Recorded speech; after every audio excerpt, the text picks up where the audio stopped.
through it and record it, and then we can send it to Brianna and everybody else that isn't able to, and Jasmine. And you're being recorded. And Greg and everybody. Awesome. All right, well, let's rock and roll. John, if you don't mind sending us through this video, I may ask you to pause at a couple points.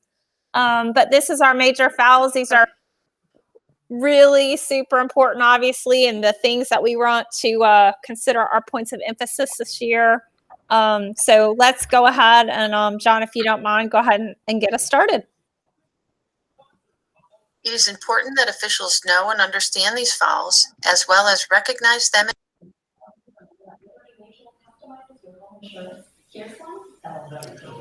John, the audio cut out when you muted yourself. With the body, illegal positioning fouls. Some major fouls also fall into a category of misconduct fouls and must be carded.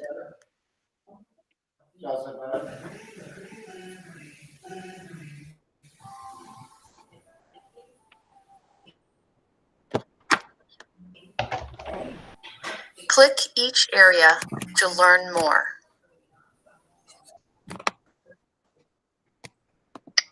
Okay, so this is our setup for our major fouls.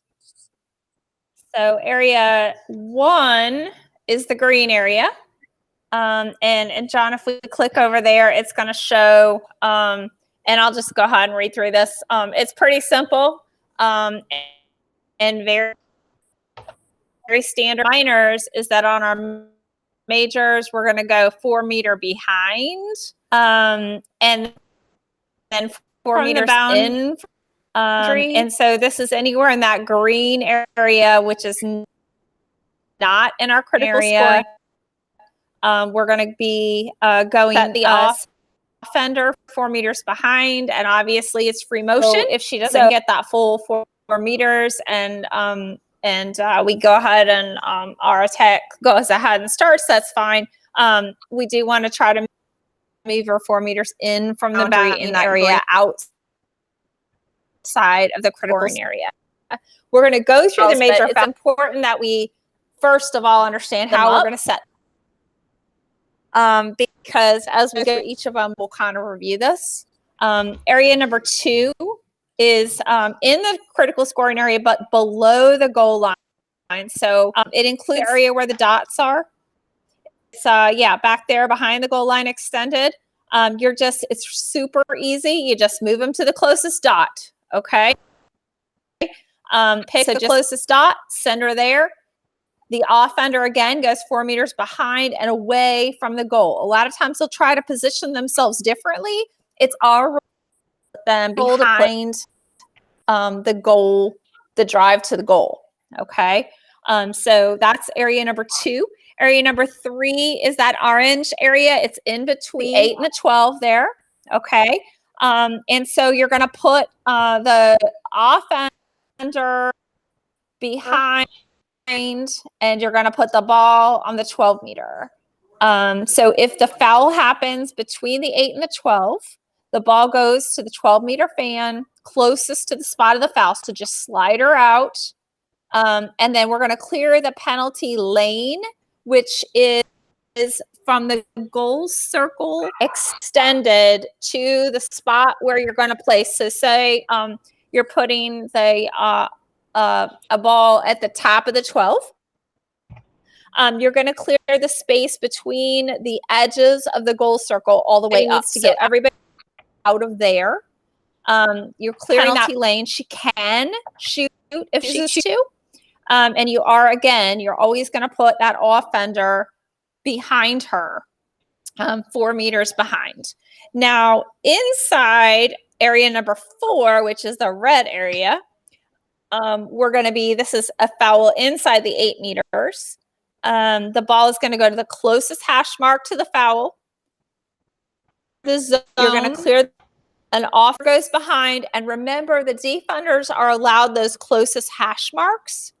It is not our role to place them there. Coach's role is to teach them to go there. But you're going to put, a defender is allowed the hash mark on either side. If an attacker is standing there and a defender comes in, the defender gets that hash mark. It's really important as partners communicating to be sure we get everything set up.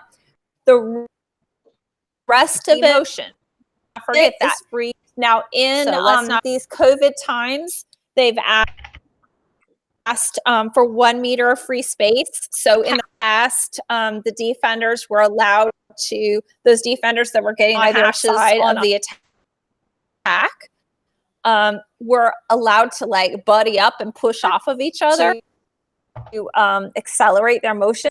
But they are asking the North Carolina Athletic Association Federation is asking for 1 meter of free space. So don't let them get snuggled right up with each other on that 8 meter. Everybody else is allowed to move around with free motion.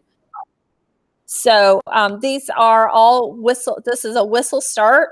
Anything in the CSA is going to be a whistle start. So zone number 2, zone number 3, and zone number 4 are all whistle starts. Zone number 1 is going to be free motion. So once you get it set, she can go. The others you are going to whistle the starts on. Any questions with regards to these major penalties and how they're set up? Because this is super important. And obviously the experienced official can help the newer person needing any assistance, but these setups are important. And I want to be sure everybody really understands this concept before we move on. Jenny, do you have any questions on this? No, ma'am. Okay, great. All right. Okay. So then what John will go ahead and move on. Click on each tab to learn more.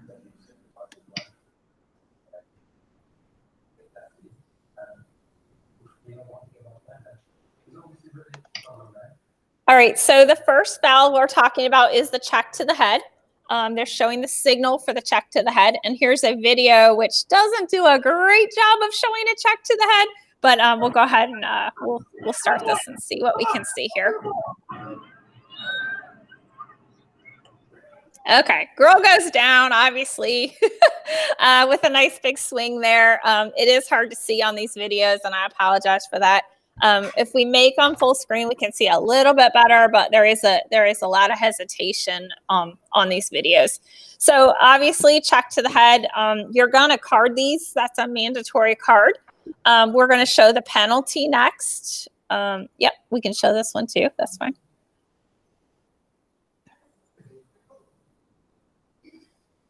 Okay, so again, pretty hard to see. So here's the penalty. It is a mandatory yellow card. So the check to the head, you're going to card this. So first thing you're going to do is you're going to call your timeout. Anytime you're carding, it's a timeout. Absolutely. First thing you do. Yellow card, show the card. And then you can show your foul signal. The player is going to serve 2 minutes. And during obviously that time, they are man down on their attacking and defensive ends. And then just like we talked about earlier on our setup, it's 4 meters away. On the restart, you're going to put, since you've carded, you don't have to put anybody behind. And go ahead and show that field location one more time, John. Just click on that for us. So again, outside the CSA, anywhere in the midfield, number 1, you're just going to move them 4 away. Inside, these are all the whistle restarts, if you remember. So inside the CSA, below the goal line, between the 8 and 12, and anywhere in the 8, you're going to whistle your restart. The setups are exactly like we talked about before on all of these. All right, John, let's move to the next one.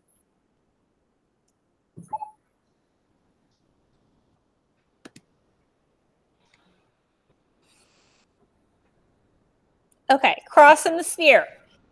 So this one, obviously they cannot, in high school, they cannot check through the sphere. The sphere is an imaginary bubble around her head. Basically think of it like shoulder to shoulder, okay? And like she's wearing a helmet. They can't check through that area. So she cannot even reach through that area. It doesn't matter if she hits her head, hits her ponytail, hits her goggles. She cannot reach through that area. If she does hit her head, obviously that's a mandatory card. The others are not a mandatory card. So crossing the sphere on the defense. Let's see. This video is awful also. Let's go ahead and click on the penalty if we could. There we go. Okay, so there's your signal. So it's just a swipe around your from shoulder to shoulder to show the foul. And then again, the field locations are just like they were. You're going to get free position 4 meters behind the ball carrier because it's a major penalty. Everyone's 4 away. Again, there's free motion available. And our field locations, if we click on those, are just identical to the last one. So they're all the same with regards to how we're setting this up. So this repetitive thing is important just to kind of underscore for us. And yeah, we can play the video, certainly. These are not great videos, but.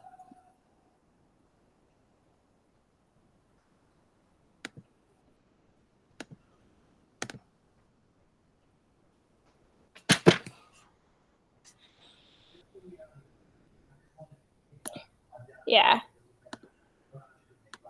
Okay. All right. And then let's move on to our next penalty,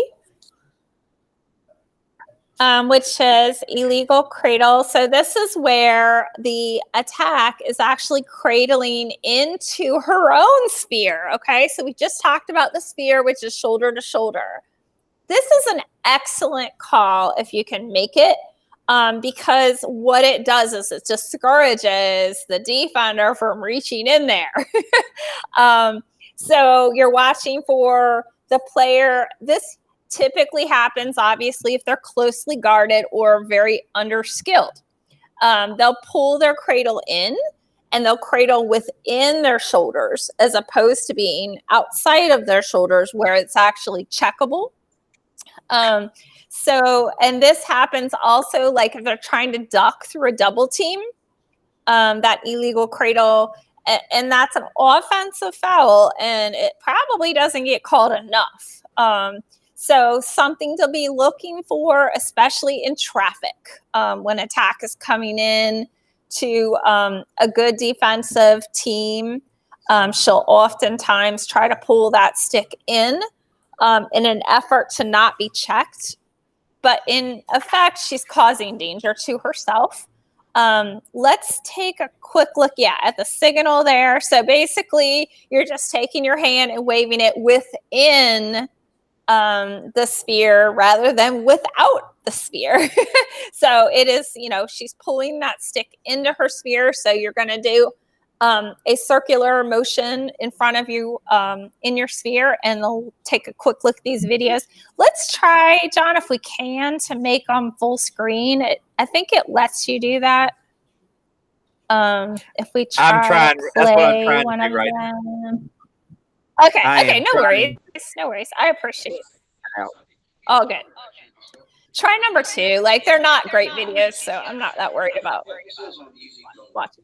Hey, Paul, you're a little bit early, so we're still in the women's clinic, which you're welcome to say. You're a little bit early, so we're still in the women's clinic, just FYI.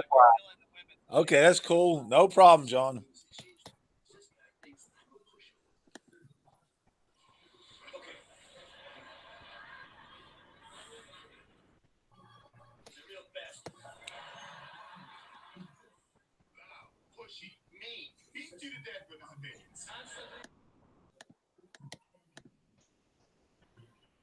Yes.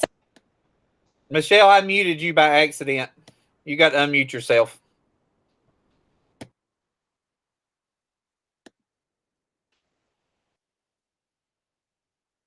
Michelle, you got to unmute yourself. You got to hit your mic.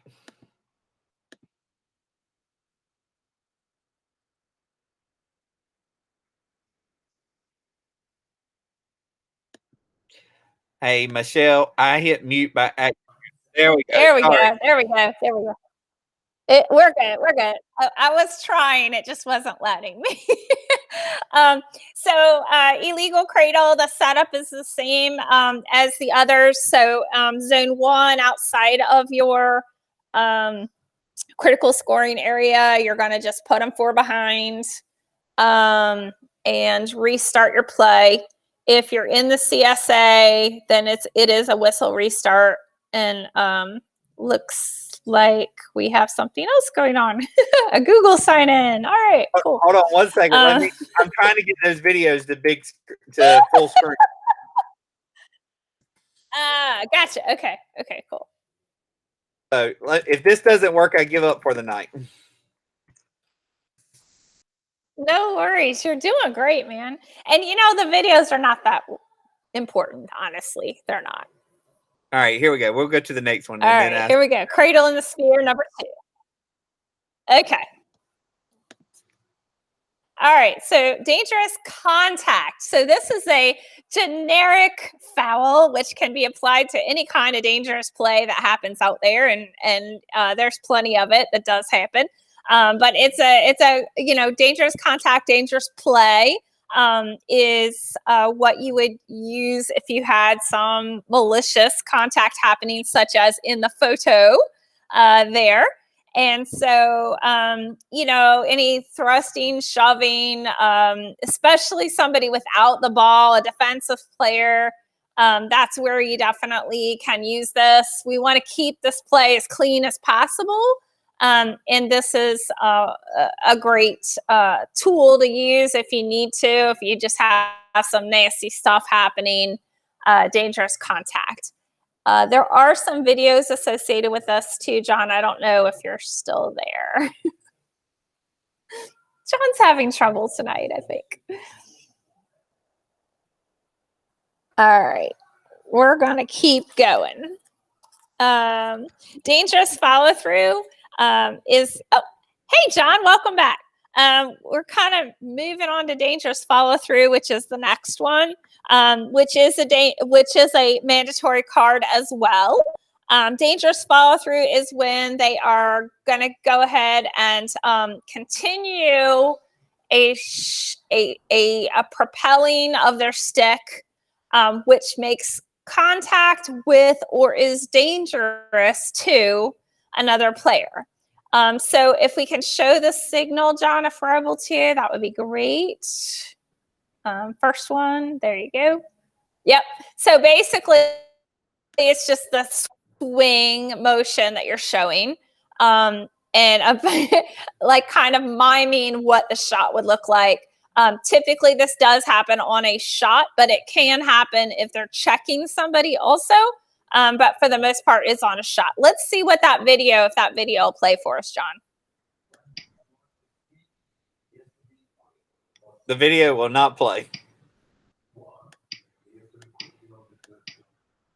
Okay. So the penalty for this is a mandatory yellow card for the dangerous follow through. So it is absolutely necessary that you card this. So first thing we do when we're carding is a timeout, right? If I don't drill that in your head, hopefully it will get drilled in. So timeout, yellow card, show your foul, which we already showed the signal for. And then the player is going to sit out for the 2 minutes, and you are going to set it up just like all of our other major fouls. Field location is identical. Again, outside the CSA, 4 behind, inside the CSA, whistle restarts every time, whether it's behind goal line extended, we're going to the dot. Between the 8 and the 12, we go to the 12. In the 8, we go to the closest hash on the 8. All right, let's head on.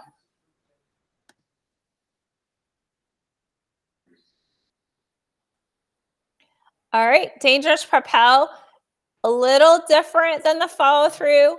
The dangerous propel is similar but different in that typically the propel is called when they actually make contact with the player with the ball. And so it's uncontrolled, and she is shooting into a player. Let's see if they will show us what the signal looks like, John. It's going to be just like the other, right? Right in there. Just pretend like you're holding the stick and that you're making the shot. So it's just like the like the dangerous follow through, the dangerous propel's got the same signal. The penalty, we'll skip this video because it's not that great. The penalty is also on a dangerous propel is going to be a mandatory card as well. So just like the follow through, you're going to call your timeout, yellow card, show your signal that we just saw. She's going to sit out for 2 minutes, and the field location is identical to the propel and the follow through. They're all the same. And let's go ahead and hit the next one. All right, stick to body contact. So this is also kind of a generic term, kind of like that dangerous play that we talked about earlier. Illegal stick to body contact can be a horizontal stick in high school. As we remember, the horizontal stick by a defender is illegal. So when the contact occurs and the defender is holding her stick in a horizontal position, regardless of whether attack caused the contact or whether defense caused the contact, the foul is on the defender. She's not allowed to hold her stick in a horizontal position.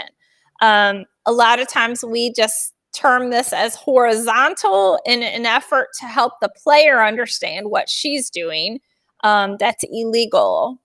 So there's our signal right there. So you're just kind of miming what it looks like to hold a stick horizontally. And yes, this video, let's go ahead and try to play this one, John, if we could.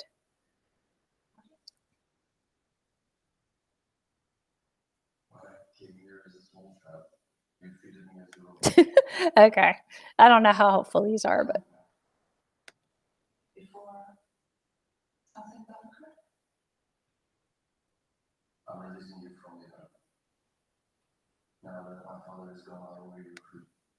Okay. This is one of these fouls that it could definitely be carded if it was kind of vicious. So don't hesitate to card this, especially if it's a repetitive foul, which has been a problem in past seasons. And I hope we will continue to use that as a point of emphasis, that these teams that tend to come out there with these horizontal defensive postures with their sticks, we need to clean it up. We need to clean it up early in the season. The longer we let this continue, the worse it becomes. And so, don't hesitate to card a horizontal stick, especially a horizontal stick that hits a player in the back. There is no good reason to make that type of contact. It is nasty, and it needs to go ahead and be carded and cleaned up early and quickly. And there are some teams that have been coached to play that way, typically because their coaches come from the collegiate game where a lot of that is allowed. But in high school, it's not. So it's our job to clean it up and help the coaches understand that we won't be tolerating any of that type of cross-checking or checking, especially if it happens, to their back area or their side where they're defenseless. Those things need to be cleaned up right away. I would definitely consider, the same. All the penalty is the same in terms of like how you're going to set it up. It's a major foul. But if it repeats, if you have more than 2 of these, you and your partner need to talk about carding because these get dangerous quickly. So it's really important, and it is our job to clean it up. Jenny, did you have a comment? Are you guys good at knowing what coaches are good when it comes to showing the correct way and the coaches that you kind of need to be wary about? No. So I try to go out there. Yes, your question makes great sense. I try to go out to every game with a fresh vision. Okay. But it becomes apparent quickly. It will if the players are doing it, right? Right. And so it's our role. Yeah, exactly. So it's our role to come out. We come out with a fresh vision every game. I don't ever try to come out to a game and say, oh, this team is going to cross check, right? It becomes evident quickly if they need it to be cleaned up. I communicate regularly with my partner about this because, again, it's something that, you know, it happens twice, then we need to be carding. I hope that answers your question. I try not to suppositions, go out there with you can tell if a coach is fresh out of college. A lot of times, things she's saying to her players. But you're gonna happen, and that's the only time we can do anything to prevent it. We can't go in there saying, you know, okay, oh, these are guys do that. And most of our team. Hey, Sean, let's. I'd like to add something there, Michelle. Hello. Okay. Go ahead. Situation I had at Pinecrest a couple of years ago was JV girls, and it was a brand new coach. A girl was cross-checking, but she didn't realize it. So I called a foul and told her, "You can't do that. You can't put the cross sideways." So it happened again. I blew the foul. I told her, I said, listen, you can't do that. The next time it's going to be a card. Right. So she did it again. I gave her a yellow card. So after the game, found out the coach, okay, what did she do to get a card? I said, okay, it was the cross check. I said, I gave her like softball, 1, 2, 3. I give you 2 warnings. And if you're going to keep doing it, I'm going to give you a card. But they did not know what a cross check was. So you try to tell, now you got to explain to a coach what the cross check is. So that's telling me the kids didn't know it either. So now I explained it to her and why she got the card, because it was like she kept doing it, you know, being repetitive with the same foul. That's what I was going to say is a lot of our teams down here, if you see it repeatedly, it is most of the time because they don't know it. If you clean it up quick, you have a nice game. That makes sense. That makes complete sense. That's correct. The quicker, the quicker you get on it, the better. Yeah, and that's why I like to say, rather than illegal stick to body contact, I like to say what it was, like horizontal stick, like, you know, and show it with your signal. And I'm always looking over at the bench too, so coach sees, you know, like what's going on. And then, you know, if it repeats, then absolutely, like I said, I mean, I would give them no more than 2 before my cards would be coming out. Now, let's clarify that, no more than 2. If you called it twice, you know what I mean? But if you see it and you talk to them and you say, hey, keep it straight up and down, they know what it means. It has to be, instead of doing this way, it has to be this way. So if you tell them to keep it up and down, if you tell them twice, that's on you. But you got to actually blow the whistle for 2 fouls, and then you give them the 3rd card. They'll get the hint. Oh no, you should call the foul every time. Like maybe I was confusing. Yeah, no, you need to call the foul every time. But if I have 2 of those in a row and we're not getting the message through, then I'm carding. So it's not just a verbal warning. Like you're whistling that every time. So just be on it and get it early. Does that answer, JJ? Does that answer? Oh, yeah. Oh, yeah, perfect. I just, the example that I use, you know, if it's repetitive, and I find it difficult in the boys' game, guys don't want to increase the penalty time when they keep doing it. Well, I have no problem with increasing the penalty time. No. Okay, I'm absolutely good. Yeah, we definitely need to stay on that. Okay, cool. All right, so looks like dangerous checks. Clearly, obviously, any swings towards the body, like they need to be checking at the stick. They can't go through the spear. So any of that needs to be cleaned up early also. And especially anything like you're seeing in that photo where she's going towards the body, not even trying to check the stick. She's out of position with that swing. These are the kind of things that our expectation is you're going to call quick and you're going to blow loud on your whistle. And again, if that repeated twice, she'd be carded that second time. Like, there's just no call for that type of contact in our sport. So let's keep it safe and let's watch those kind of dangerous plays.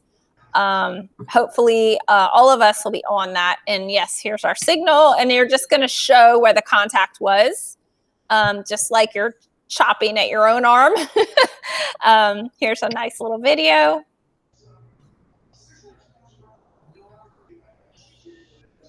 So bam, she got swung at. The field location and penalties are all the same on these. So you're gonna do exactly like we've talked about before. 4 meters behind. Again, if this happened more than once, you need to be carding and you need to be talking to your partner about it. Do not let this continue. This is the kind of stuff that sends games way spiraling out of control. Field locations all the same on these. Let's move on to the next one.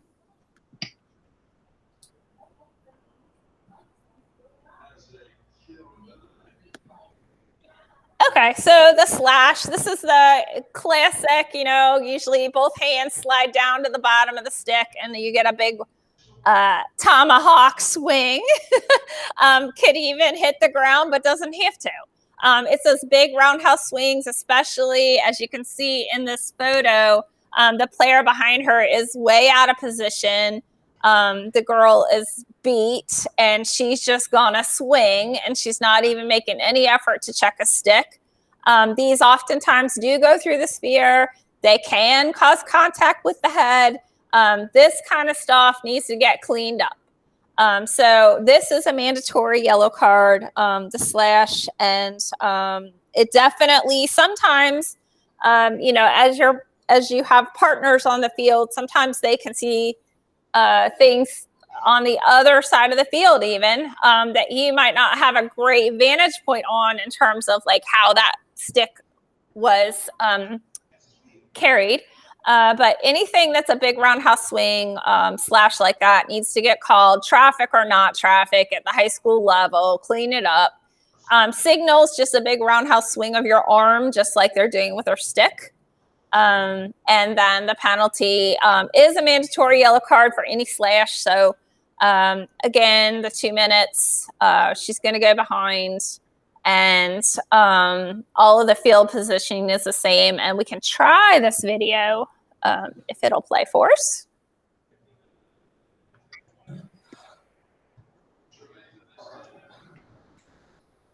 Okay, so it's not a great video. I will make this one comment. So this happens a lot of times out of frustration. So if you see, tempers rising, this is definitely a foul to start looking out for. One thing I would discourage you from is calling this, like, if it happens towards the restraining line where she's clearly beat and the other player's got a couple steps on her and the defender just kind of swings, but there's nobody around her. Obviously, that's not a time to make this call, but that's a player I'm going to watch because she's obviously got some frustration built up. So, truly the slash happens when there are two players that are contesting each other. And typically that happens with a ball carrier and a defender that's just gotten beat. So those are the times to watch for that. 3 seconds. All right, let's go ahead and talk a little bit about 3 seconds. So 3 seconds goes into effect the minute the ball crosses the restraining line, okay? So once the ball crosses the restraining line, first thing your eyes need to be drawn to is that 8-meter arc, okay? So that is on the field diagram that we're looking at, area number 4 without the little pie slices on either side. So it's just that 8-meter arc in there. So any defender that's within that 8-meter arc needs to be marking within a stick's length of an attacker if they're in there for more than 3 seconds, okay? There are teams that do this quite a bit when they're inexperienced, and so it's something that we really, as officials, need to keep a keen eye on. Typically, this call is made by the trail official on that restraining line as she's traveling over the restraining line. Her eyes are drawn into that 8-meter arc, and she's looking for defenders that are unmarked. Now, keep in mind, if the ball is behind the goal circle itself, so the attacker is behind the goal circle, and she is just traveling, thanks, John, around the arc behind there, the defender can be in front of her and mirroring her around that goal circle and not be in 3 seconds. In other words, the goal circle itself, that round cylinder, is not considered part of the actual playing field. So if they're mirroring each other around that goal circle, it's absolutely fine.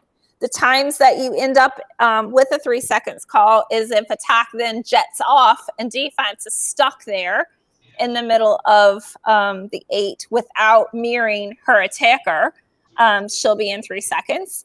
The other time that 3 seconds is definitely something that can be problematic for us is if it's a non-ball carrier. You cannot have 2 defenders on a non-ball carrier. You can have 2 defenders on a ball carrier and they're fine and they're legal. But if it's a non-ball carrier, there can only be 1 defender technically marking her.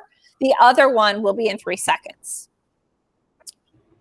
Let's go ahead and take a quick look at, I know you pulled up the signal, which is just, the 3 fingers held up. And so this is not a cardable thing. It will go to the 8, and let's take a look at the video. Let's see if we can see this.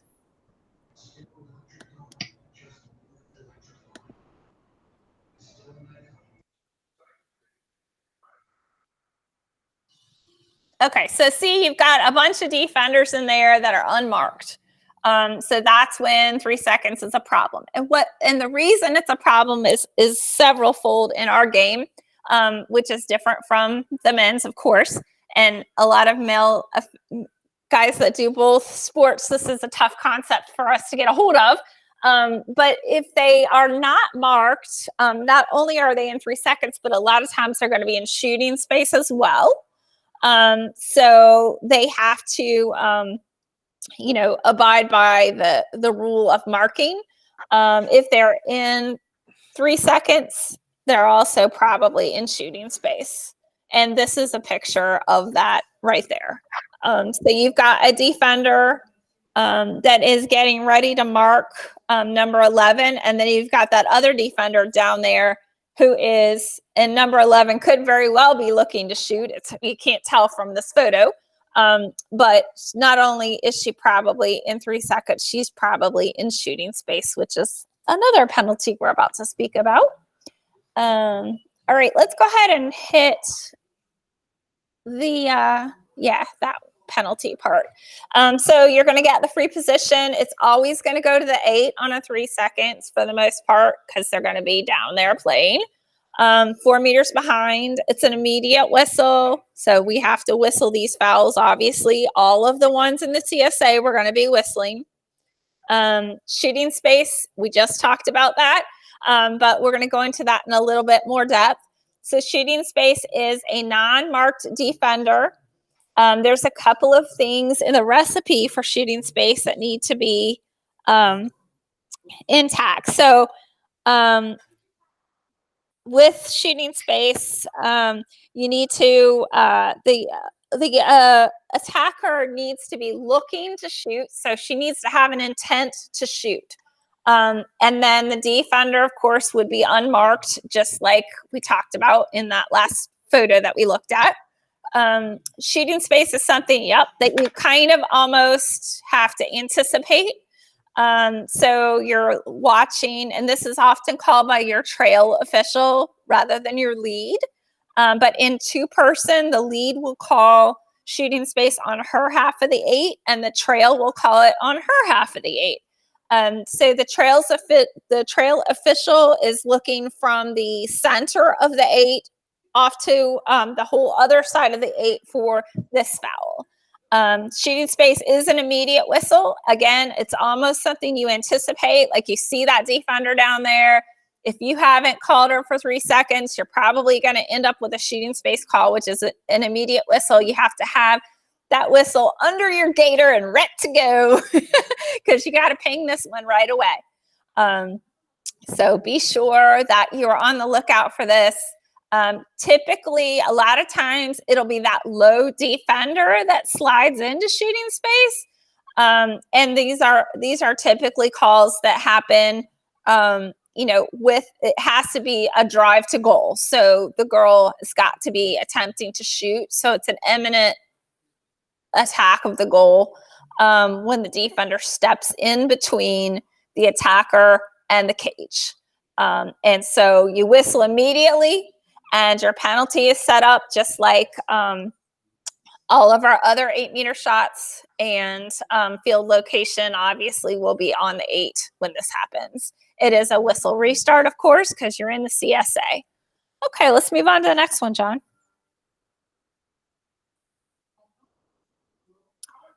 All right, dangerous shot. So this is only on the keeper. Dangerous shot is basically this happens kind of rarely. Honestly, I probably had 6 or 7 of these in my lifetime. But it's where the keeper does not step into the shot, but the shooter actually shoots right into the keeper. So this happens either on her, typically it hits her helmet, or her throat or her chest. So basically it's a beeline shot at the keeper where she does not step out of the way. And dangerous shot is judged based on a combination of the distance and the force and the placement. So it's got to be like a deliberate attempt. So she's supposed to be, ideally, if she wants to make a goal, she's going to shoot around the keeper, not at the keeper.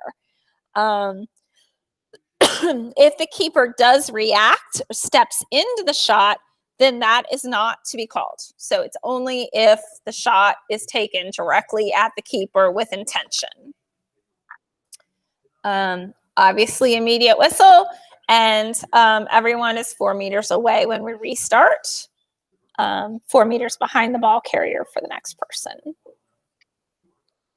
And so, yeah, you're just going to take your hand and place it towards your face, because typically this is either the helmet or the throat protector where the shot is hitting and is dangerous. All right, John, let's move on to the next one. I know we're running short on time. Forcing through. Okay, so basically consider this a charge, if you will. So you've got a legal defensive position. The defenders are there and they're set, and attack does not care, and she's going to just force herself right through there. So this is, in my mind, a charge. This is oftentimes, unfortunately, with officials that are kind of new to the sport, a lot of times I feel like the defense gets penalized on this, and it's called a block. But just, you need to be in position to see the distance between the players to know who. What you need to decide in your mind is who caused that contact. Was defense there and attack is just pushing through? Or did defender really cause the contact? All right, John, let's head to the next one.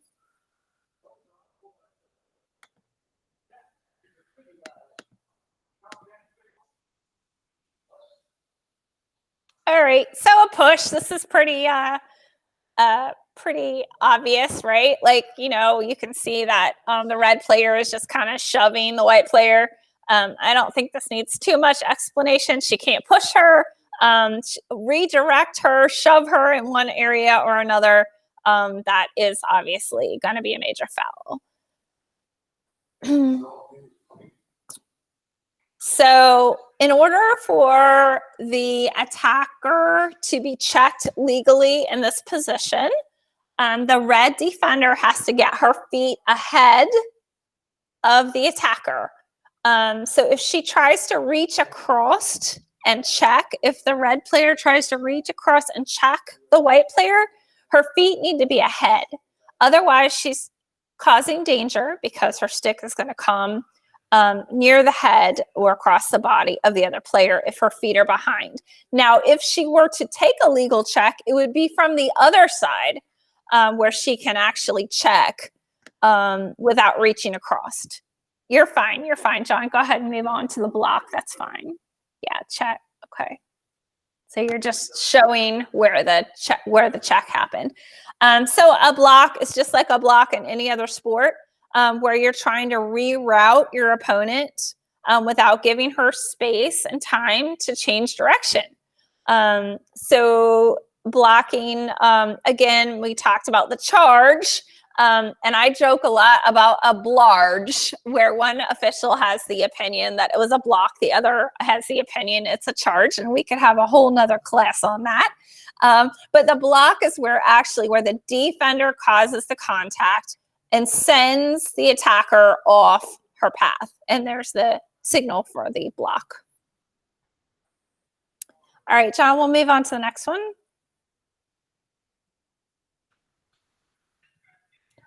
Okay, so that's funny that they use the same picture. So attack coming into a defender. Again, look at the vantage point where this photo was taken. Okay, so you can see the distance and space between the players. As such, you can tell that the attacker's shoulder is lowered and her body positioning shows that she may be initiating this contact. Again, in your mind, you have to make a quick judgment. Did attack initiate? If so, it's a charge. If defense was initiating the contact, then it's a block. All right, John, let's move. Yep, there's your charge signal. So it's offensive, so it's coming out the other way. All right.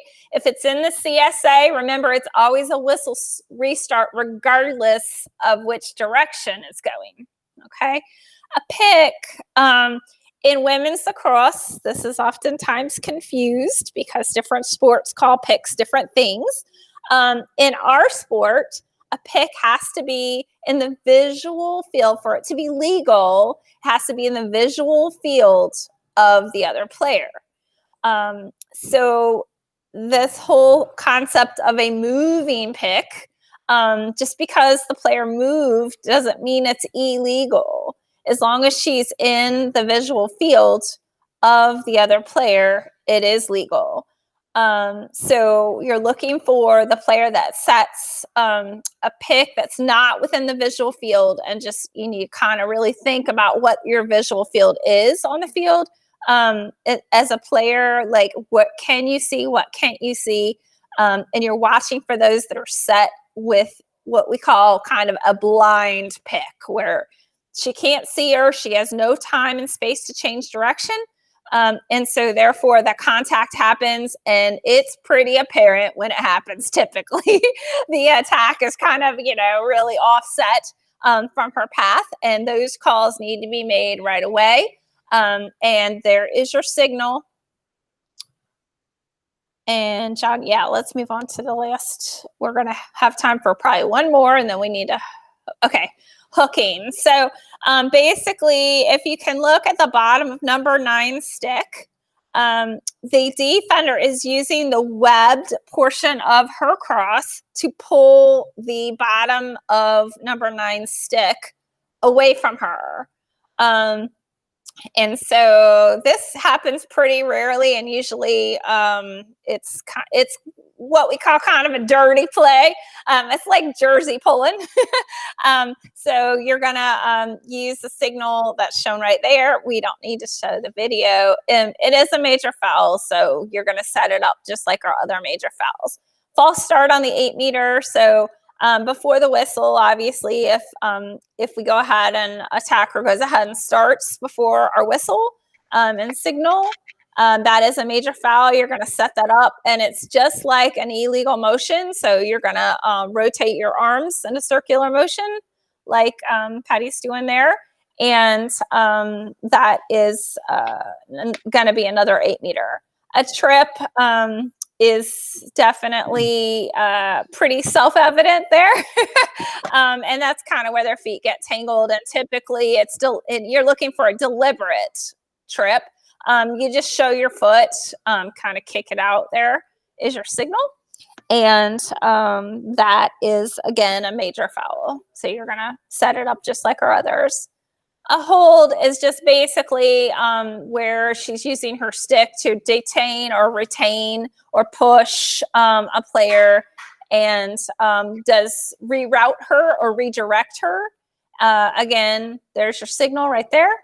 And you're going to set that up just like our others.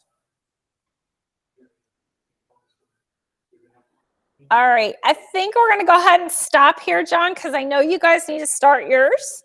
And so the rest of this, I'll go ahead and put in a video that we'll send out. And thank you so much for your help, John. I really appreciate it. You've been awesome.